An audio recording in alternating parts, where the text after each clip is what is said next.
बिस्मिल्लाहिर्रहमानिर्रहीम। अस्सलाम वालेकुम viewers, welcome to innovative cooking and baking channel. This is Nadia Parvez. आज हमारे चैनल पर बन रही है बेसन की मज़ेदार रोटी, और वो भी अम्मी के हाथ से। जो गुंदा हुआ आटा है उसके साथ हम रोटी बनाएंगे, प्रिपेयर करेंगे। और जहाँ बेसन की अपनी खुशबू है, वहाँ माँ की, ममता की भी खुशबू इसमें शामिल होगी। ये बहुत ही लजीज बनती है और बड़ी ही चटपटी होती है अगर आप हमारे तरीक़ाकार से बनाएंगे। तो यहाँ पे हम बेसन लेंगे 1 कप, और उसी हिसाब से हमने थोड़ा इसमें जौ का आटा शामिल किया है, और वो है 1/2 कप। और यहाँ पे आप गंदम का आटा शामिल कर लें, और आप इसको रैंडम भी शामिल कर सकते हैं और इक्विवेलेंट भी शामिल कर सकते हैं। It's up to you. इससे कोई प्रॉब्लम नहीं होगा, बल्कि ये आपके अपने टेस्ट को इन्हांस करेगा। लेकिन गंदम के मुकाबले में बेसन का जायका आना चाहिए। तो यहाँ पे हमने जो लिया है वो हमने लिया है 1.5 कप बेसन, और 2 कप हमने गंदम का आटा लिया है, और साथ में मुट्ठी भर हमने जौ का आटा शामिल किया है। लेकिन मैं आपसे यही कहूँगी कि जिस तरह का आपका टेस्ट है आप उस तरह से इसे बना सकते हैं। अच्छे से बेसन और आटे को छान लेंगे ताकि गुठलियाँ बाकी ना रहें। यहाँ पे मैं आपसे पेश की मादरत करूँगी कि माइक अच्छे से काम नहीं कर रहा, लेकिन मैं विदाउट माइक इस पे आपसे बात कर रही हूँ, और कभी आवाज़ का उतार चढ़ाव भी गड़बड़ कर सकता है, तो उसके लिए माजरत। अच्छा, अम्मी ने इसमें सबसे पहले सुर्ख मिर्चें, नमक और घर की पिसी हुई मिर्चें शामिल की हैं, हल्दी शामिल की है।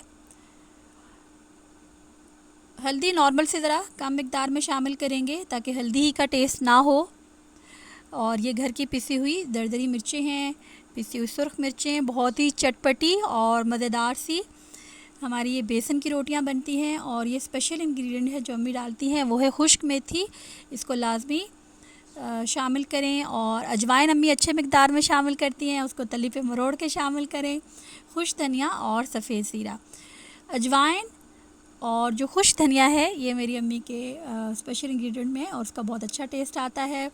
यहाँ पे जी अदरक का पाउडर शामिल कर रहे हैं, लहसुन पाउडर शामिल होगा, और ये जी हरी मिर्चें, अनारदाना, और 2-3 यहाँ पे जवे हैं लहसुन के, और अदरक थोड़ी सी अम्मी ने इसमें शामिल की है।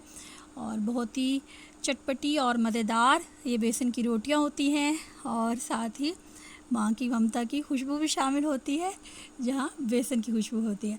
तो ये जी आप इसमें चॉप किया हुआ प्याज शामिल करेंगे, फ्रेश ऐड कर सकते हैं। इसका जो पानी वगैरह है वो आप ड्रेन कर लें। और नॉर्मली हमने इस तरह चॉप किया है, अभी सारे हो गए इसमें हरी मिर्चों को भी चॉप किया है चॉपर की मदद से अम्मी ने, करेंगे। और इसको मिक्सअप कर लेंगे।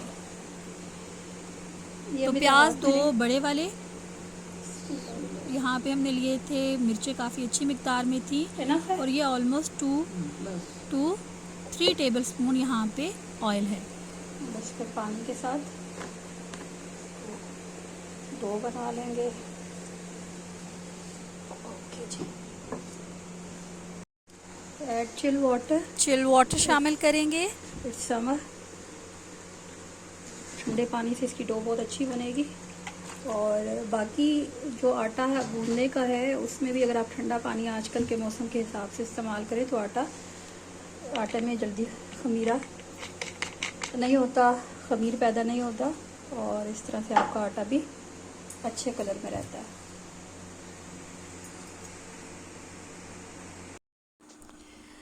आटा गूंदने के बाद थोड़ी देर से रेस्ट देंगे, और दोबारा से इसको मुट्ठी वगैरह लगाएंगे। यहाँ पे है जी हरा धनिया और पुदीना, मुट्ठी भी आ गई, हम इसमें शामिल करेंगे। और यहाँ पे आपको दिखा रहे हैं दही और मक्खन, और इसका ख़ास जो इंग्रेडिएंट है वो है लस्सी इसके साथ। और आप चाहे तो देसी घी भी इसके ऊपर लगा सकते हैं। हम आपको यहाँ पे रोटी बनाने से लेके फिर रोटी बेलने का प्रोसेस भी, फिर रोटी सेकने का प्रोसेस भी दिखाएंगे।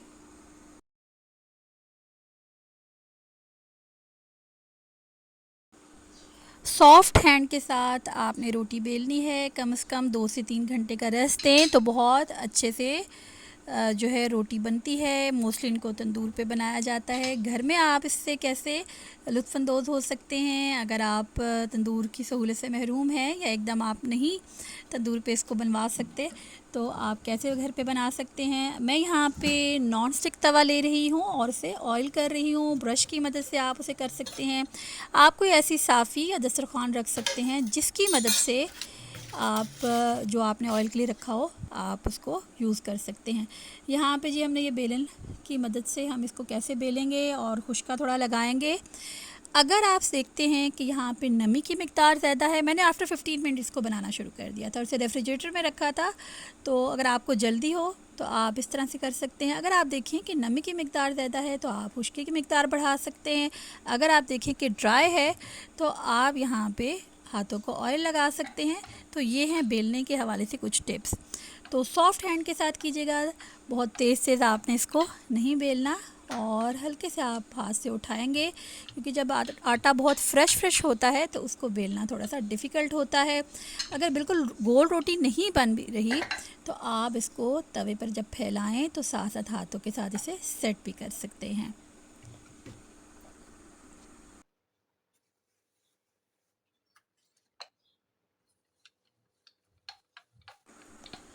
बहुत ही मज़ेदार होती है, बहुत ही फ़ायदेमंद होती है। बेसन की रोटी, इसके बेशुमार फ़ायदे हैं। ये मैदे के लिए बहुत अच्छी रहती है और काले यरकान में बहुत फ़ायदा देती है। और इसके साथ ही बर्स के मरीज़ों के लिए भी इसे बताया जाता है कि ये फ़ायदेमंद चीज़ है। मज़ीद ये कि अगर ब्लड प्रेशर है, शुगर है या कोलेस्ट्रॉल का प्रॉब्लम है तो उसे कंट्रोल करने में भी बेसन की रोटी मदद देती है। इसे अपनी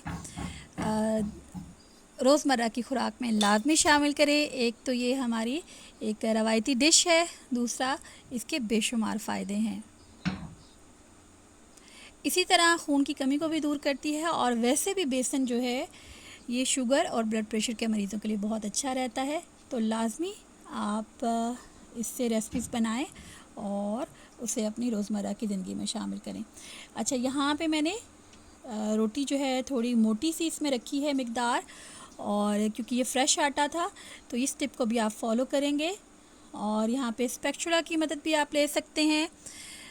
मैंने आपके सामने वो तमाम टूल्स भी आपके रखने हैं जिसकी मदद से आप एक अच्छी रोटी घर पे बना सकते हैं बेसन की। तो ये है स्पैचुला, पहले हमने ऑयल किया है और नॉर्मल, और ये है जी साथ में चिमटा। और चिमटे का इस्तेमाल आप तब करेंगे जब आप रोटी को दोनों तरफ से हल्के हल्के सेक लें और रोटी कच्ची ना हो, अदरवाइज़ वो टूट जाएगी।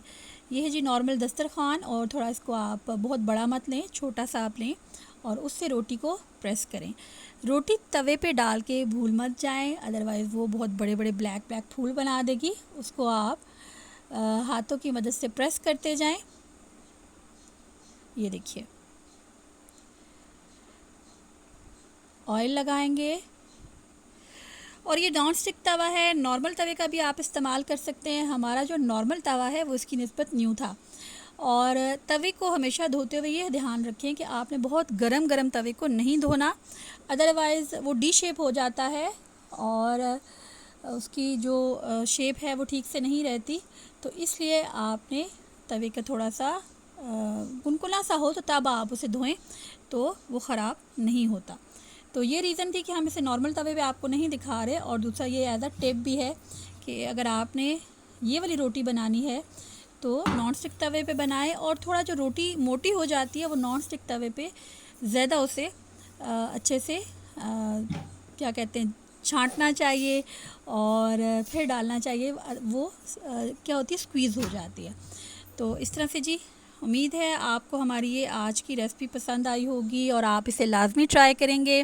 कमेंट बॉक्स में कमेंट करें, आपके कमेंट्स हमारे लिए बहुत अहमियत रखते हैं और इससे हमारी हौसला अफजाई होती है। अगर आपकी कोई और फरमाइश है तो लाजमी करें और इस रेसिपी को ट्राई भी लाजमी करें।